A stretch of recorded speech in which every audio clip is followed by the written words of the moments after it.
right, Grant, thanks, mate, for being on. I'm going to get straight into it like we do with every one of our episodes, mate. Just tell us a little bit, what is your 1% piece of advice that you would give others to be just that little bit better every day?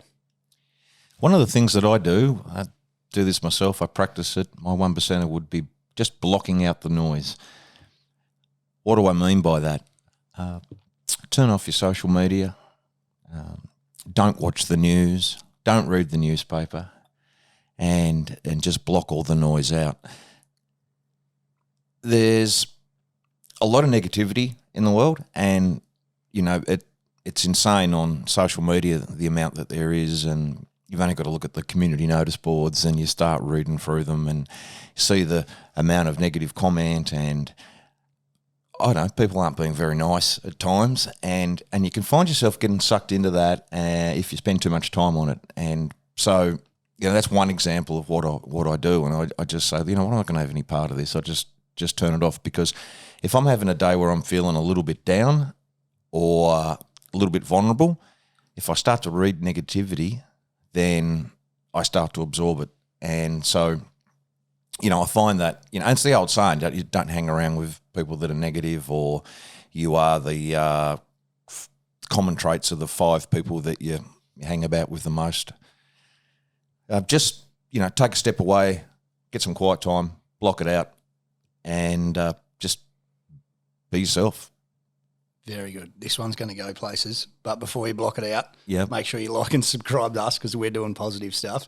Good. Follow us on all the socials and do what you need to do. Sing out to us if you've got some guests or anything for us, but a bit more about you and your background, and then we'll get some elaboration on the whole block it out. Oh, yeah, sure. Okay, so my name's Grant Howe. Don't look it with my wonderful youthful appearance, but I'm 50 years of age and a father of 4.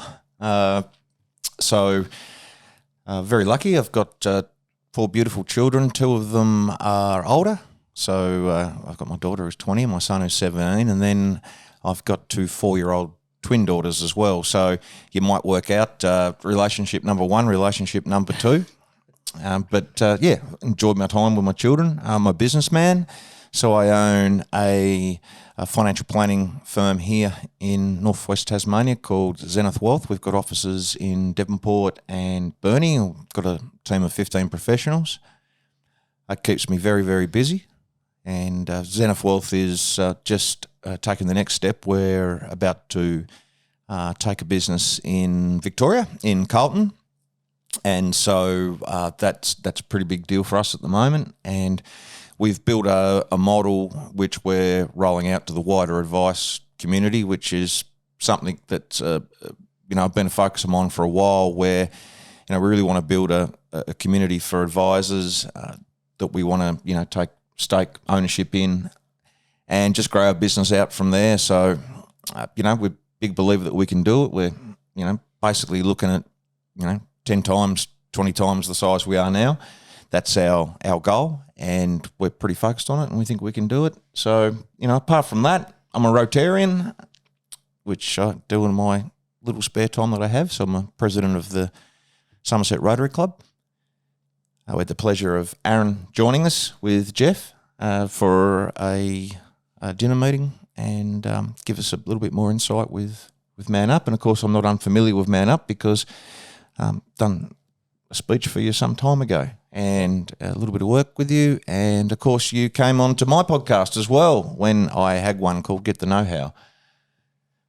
It was a while ago. It was a while ago. We spoke a little bit back then, and maybe it could probably segue into the next part of the conversation, mate. But you came to our launch to talk a little bit about your history, and also to touch on that ever-present sort of financial literacy.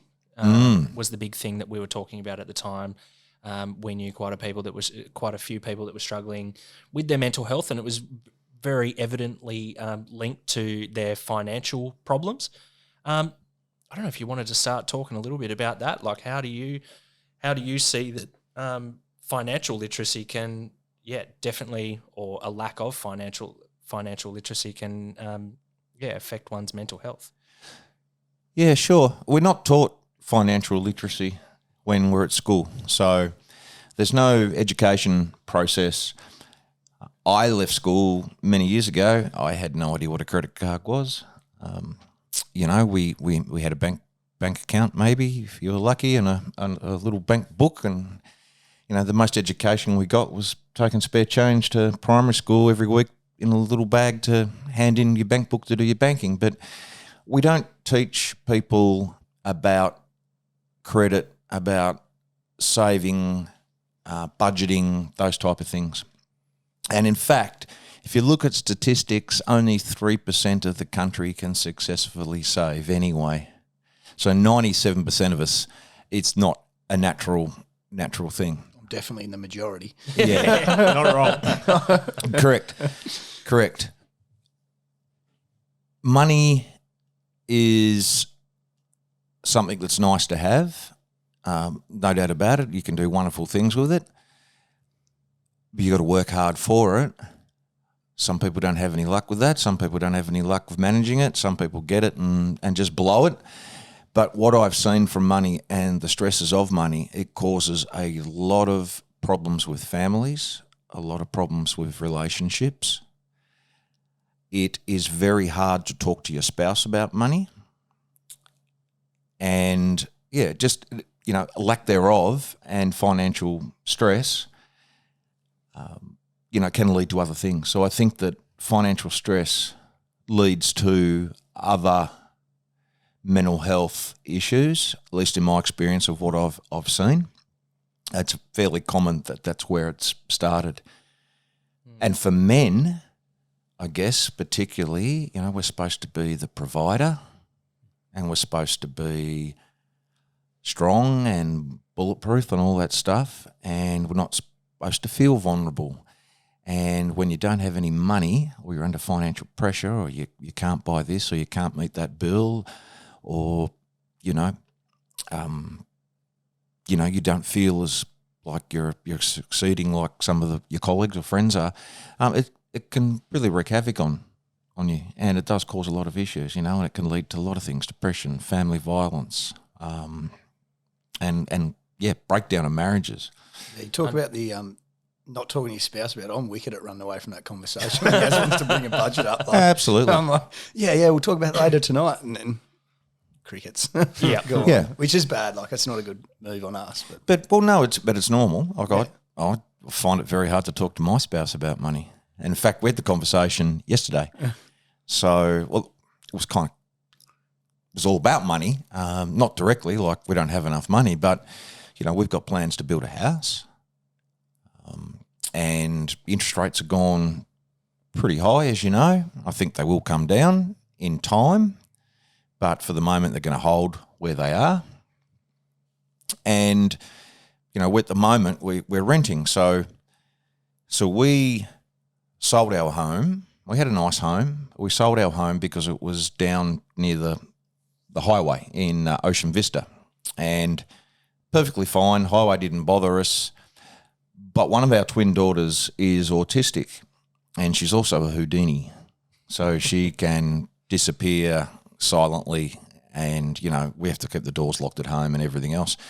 And my greatest fear, and I couldn't, live with it, was that she's going to run out where we are living, and she's going to run out in front of a car on the street, or she's going to run straight down to the highway. And if she survives the cars, when she crosses the road, she's going to go straight into the water anyway. So, because we're living on the beach. So that was my great fear. So we sold our house and decided, like, we'll buy a block, we'll build a safe haven, and we will just rent for the very short term. Well, over the period of those 3 years, because we had COVID and lockdowns and everything kind of came to a halt there. And then we started to see these interest rates go up and up and up and up, and we saw building prices go up and up and up and up, and the cost of materials go up and up and up, and so on, to the point where, what I'd budgeted, say, let's just say I budgeted $500,000 for the build, has now become $1 million for the build, and the repayments between $500,000 and $1 million are quite substantial, let alone with a massive amount of interest rate rises. So we had that conversation yesterday, And I feel my partner's Erin. She's a great mother, and I love her dearly, and I care for her. And she's just feeling a bit flat, about we're going to spend another Christmas here in this rental, which is small, and she hates it, and I kind of hate it too. But we've got added pressure as my two grown-up children are coming to live with me as well. They don't fit in that house. We need to build a big house or buy a big house, and it does make you feel flat. So just something like that, I sort of left that conversation, and I just felt a little bit, just down in the dumps there for a little bit, because as a man, as a father, as a provider, and, someone who's been successful reasonably at the level that I'm at, all of a sudden I can't, we're starting to have that thought about money, like, oh man, what if I can't build this house? What if I can't? What am I going to be stuck in the rental trap forever? So, and that's me who deals and works with money every day. Like, we manage nearly $500 million for people along here on the Northwest Coast, which is a huge amount of money. Yet I sit there and I have doubts about myself. So it's normal. So if I'm in the industry and I'm getting those sort of thoughts, what is the impact to somebody who is not educated in money? Well, I'm very educated in money now, right? It's my job. Very educated in it. We hope. Yeah. I have to be. Yeah, you're right. Yeah, exactly. But what about, how does that impact people that are, someone loses their job, or, you can't pay your rent this week. And there's a lot of people under a hell of a lot of pressure at the moment financially. I've heard of a lot of people with the work that we do with Man Up Tas that have mortgage is a great example where, they've mortgaged up to their eyeballs when money was cheap, when money was 2%, 3%, and they've got $800,000 mortgages or more. And now you're like, shit, now a mortgage is 6%. Yep. And now my whole income is almost going on like mortgage repayments. Correct. And not only the mortgage, but they've also got perhaps the car loan or the boat loan or the caravan loan. They may have the loan with Harvey Norman for the furniture they've got in their house. So all that starts to add up, and it puts enormous pressure on people. I've got a theory, and I've got a belief why we're in the problem that we are, and why people are struggling, with record levels of debt at the moment. And I think I've actually I do blame the COVID crisis and the federal government's reaction to dealing with that. Absolutely, set a lot of people up in trouble, basically. So, I think we're going to see quite a few people selling houses and caravans and boats and jet skis. And the difference is, though, like, we live in that period of time now where if we want something, we want it now. Mm-hmm. And money's been really easy to get hold of.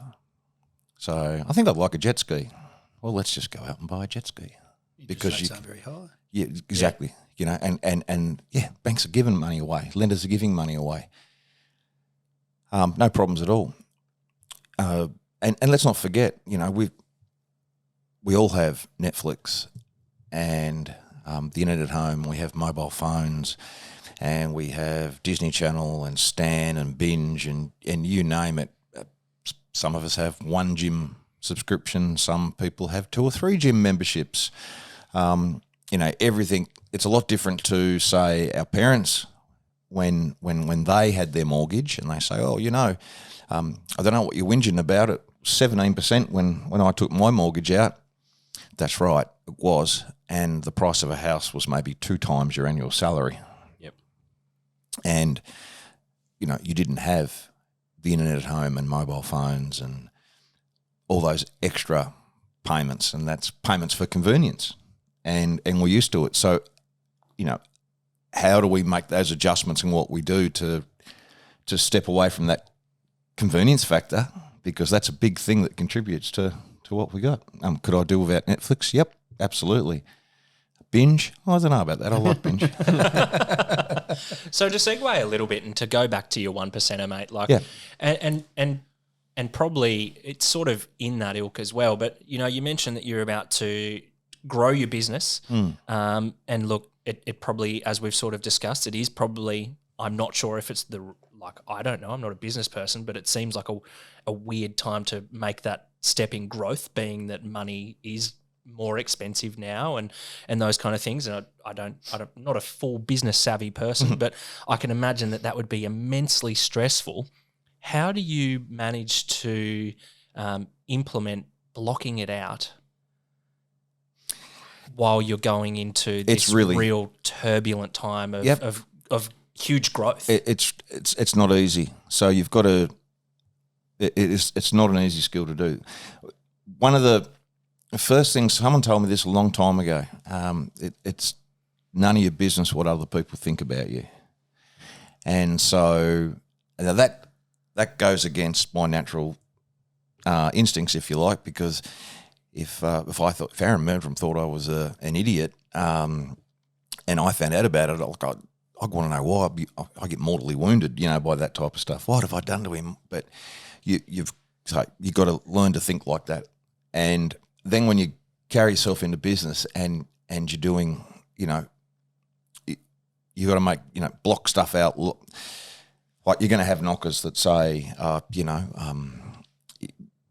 he'll fail at it, or I don't know, he's mad for doing it because you got to go and borrow money, or you got to do this. I guess you just, during that time, you got to look after yourself. So you take yourself away from the doubters. You block them out, and just don't read things that are likely to trigger those thoughts in your head. I don't know, like manage it and spend some time with yourself. So, get to the gym, still do your exercise, go for walks. There it is. We're 18 minutes in, we've done well. We're laughing at the last comment on the last episode, and we haven't been hanging out outside gyms still. Every single person we've had pretty much on the podcast has always mentioned the benefit of exercise to mental health. Absolutely. Might make it like join a gym, eh? Yeah. Well, exercise is great. You get that little bit of a rush, that little bit of a high when you finish a workout or a run or, whatever it might be. And I think as you get older, it's even more important, not just for mental health, but for all the other health benefits. Unfortunately, at 50, I can't play football anymore, I was a shocking footballer anyway, but I enjoyed the football club environment because you're with a bunch of people that want the same, they're for the same for a common thing. goal. Yeah. Part of the team. And part of the team, which I'm sure you've had people talk about that as well. Sure have. Yep. But when you lose that, then you've got to replace it with something. Yep.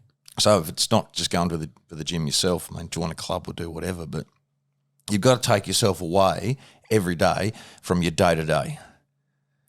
So Talk to us a little bit more about that. Like, how does that look for you?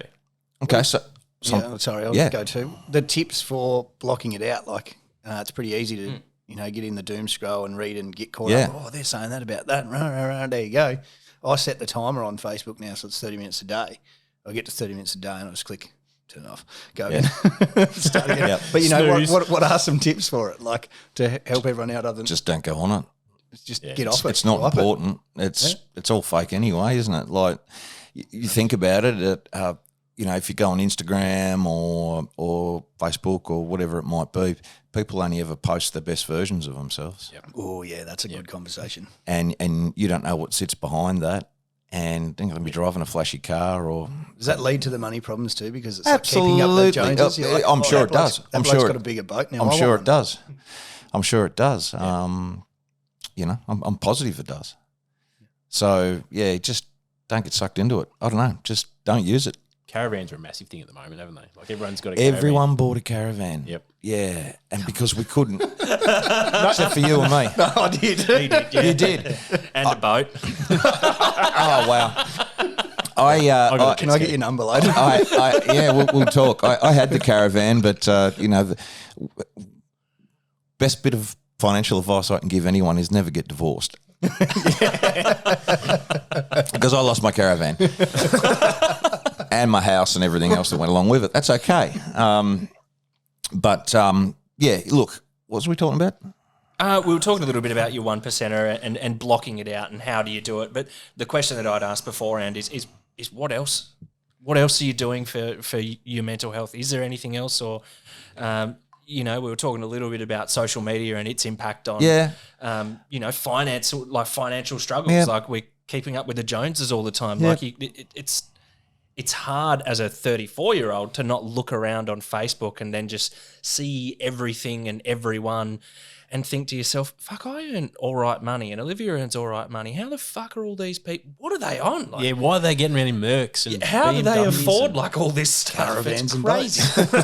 So it's hard to not get caught up in that. And the issue with Facebook and all this other stuff too is designed to keep you there. Correct. clicking. Yeah. So if you don't get into it, it's obviously better. Yeah. How bad's Insta for that? If you scroll and watch like 3 golf videos, the next 40 things in your feed are golf Yeah. stuff. I don't want to watch that anymore. I watched it yesterday. I, Something else. I've been watching Dr. Pimple Popper, Oh, Jesus. and that's actually really good. That's relaxing. But now I get a constant feed of people squeezing blackheads. Yep. I've been there. Yeah. It's all right though, isn't it? Like, that is actually relaxing. It's a satisfying release, isn't it? Yeah, I guess don't look at it at night, like before you go to sleep. And everyone does. Everyone looks at it first thing in the morning. Stop doing that. I don't know. Read books. Go for walks. That surround yourself with people that are like you, that you share a common interest with, and talk to them. Talk to people. 100%. I think you got to choose what you absorb too. Like I've gone away from Facebook and socials in the morning, and I've actually just started reading ABC. You don't read any of the. Try and get some of that more neutral sort of balanced news rather than that. On the ABC. Yeah, I know. I just don't watch the news. Don't judge. Yeah, I'd never go there for a balanced point of view, but I get what you mean. You're sticking to one news source and you're having a look at it, and Yeah, you go in and you sort of you know that you're looking at the ABC and you know they're going to have a certain bent. Yeah. So you can put a bit of a counter onto that and sort of get something meaningful out Yeah, of it. Whereas, Where did this start for you? which part? The blocking it out. Yeah, okay. So I had a like I've battled my own demons, and so I've had, I guess, a couple of bouts of where I'd say real depression. My first one came many, many years ago when I was young, and it was simply by being bullied in the workforce, and so I had like a reactive depression to that, and I got through that, and then I just moved on with things, left that workplace, started my own gig, and away I went.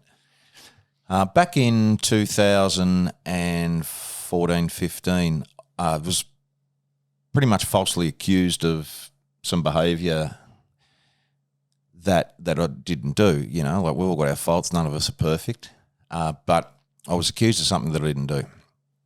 And I could live with that, but it kind of set off it was like a bomb or something. It